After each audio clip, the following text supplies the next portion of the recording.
Hemmenize salam. Firebase derslerimizin 3. videosuna hoş geldiniz. Bu dersimizde Cloud Storage, Firebase'in Cloud Storage hizmetinden net paydalanmalı, şoları öğreniyoruz.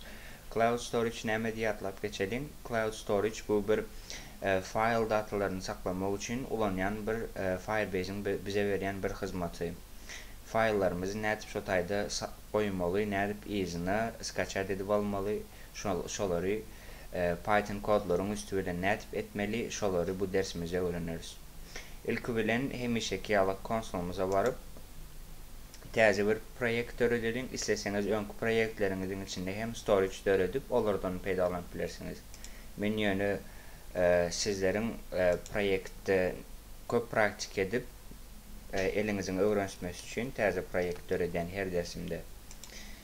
Ders 3 deyip ad verecek proyektime. Continue. Default. Create project. Ve proyektim time. Continue. Şu an console page'ime geliyor projektimin. Ve yine hemişeki atlak geçelim. Firebase'in hizmetlerinden paydalanmak için şu təzədən bir web application'a bağlamalı biz. Adına ders 3 diyelim.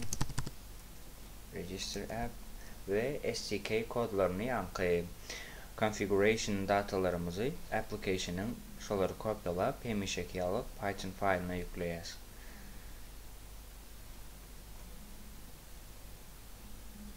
Şu yerden bana configuration datalarımı veriyor, kodlarımı. Eğer de configuration kodlarınızı, datalarınızı yankı yerden overview page'inden alıp bilmeseniz, şu yerde project settings'e geliyorsunuz ve şu yerde en aşağıda yankı bana veren kodları oluyor.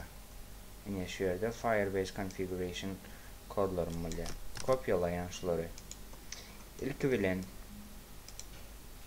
project overview varayım.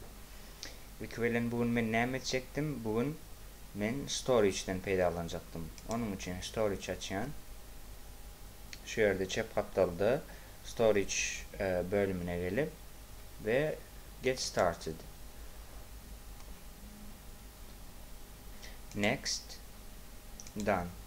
Şu yerde yeni bir etmeli zadımız var. Geçen dersimizde real time database'de şu yerde rule'larını gördük. Edil şu yerde hem düzgünlerini ilk etmeli biz. Edit etmeli. Yani şu yerde if request. Şu yerde if'ten sonra hem mezadı alıyaz ve true ediyaz. İşte bu file'ları içine koşup ayırıp bilmek için. Access et bilmek için. Ve boldenli file'ımıza varalım. Şu an benim ders 3 adlı projektimde bir storage hizmetinden paydalanıp bilen ve dördüldü. Indi olsa benim linkim silkası storage'ımın in the real time database'im döredelim. Çünkü eğer döretmesem projektimde benim kodum işledenimde yine bir error çıkıyor. Create database. Next. Start in test mode. Enable. Rules.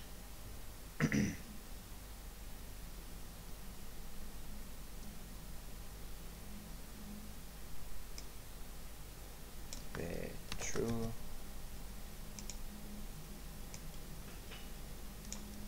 True. Publish. Şimdi olsa bir kodumuza geçelim.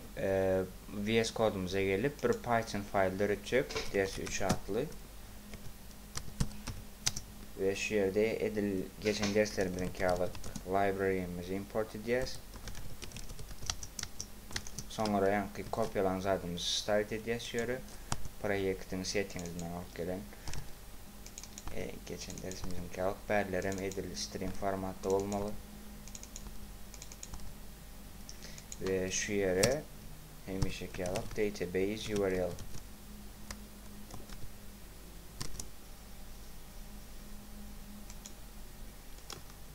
copy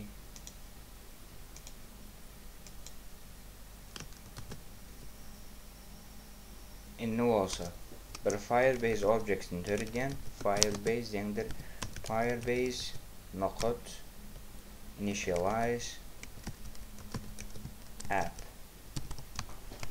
ve Firebase configuration'ı.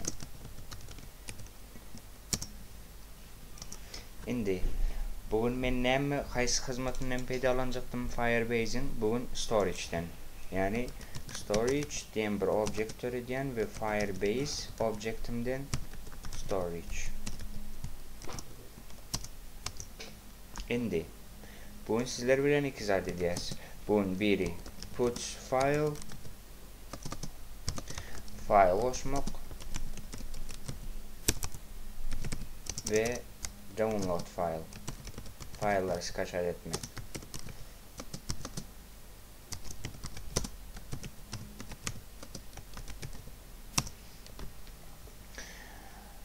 Biz storage'e file'ları näet goşýas. İlki bilen storage objectimden nokot child ilki bilen meniň neşerde gapdalda iki sanyk suratymdy. Yani men birini goşjak şolaryň. İlki bilen şöyle meniň storage'imde bir papka folder açýan. Mysal üçin images ya da türkmençeläriň suratlar ve goşjak suratymyň adyny berýän. Otaýda bu görünüp durýan ady bolýar ve mysal üçin goşan suratym diýeýin. Nokot JPEG. Nokot put ve meniň XMB ders 3 adly faýlym bilen suratym bir ýerde dur. Şonuň üçin men hiç hili lokasiýon görkezmek gerek däl. Göni image nokot JPEG diýsem ýeterli. Ve egerde kodumu işletsem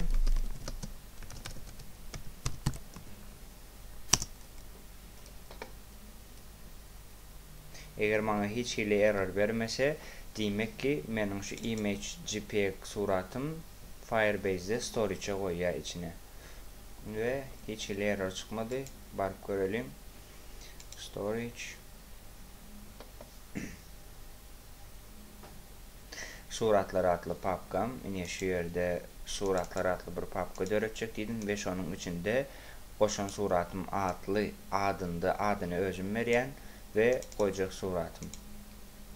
Suratlar içine girýär papkam ve goşan suratym adly JPEG size, razmeri ve type'i image type'ında eger bassam içine ne goşan suratym nokot JPEG ve ne suratym öje. Dogrymy surat? Mene görüşüňiz ýalyp ýanky surat.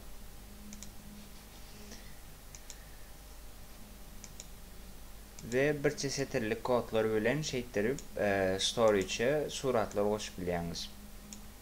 Isleýän papkalaryňyzy döredip, isleýän adyňyzy da goýup döretip bilýäňiz. Indi bolsa nädip skaçat etmeli şolary görelim. Skaçat etmek üçin men ýene storage nokot child nerdedir o? Meniň şu storage'imde nerdedir şonu görkezmeli. Edil şu zat ve kopýalaýan ve şöyle goýan. Nokot download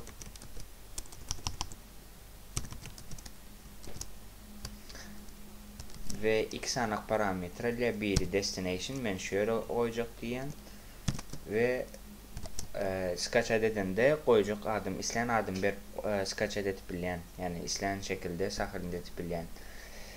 Men näme diýeýin? Downloaded nokot JPEG.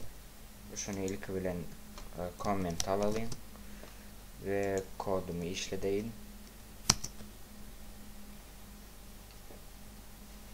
Şu çep kaptalda häzir meniň skaçat eden downloaded JPEG adly bir surat skaçat eder.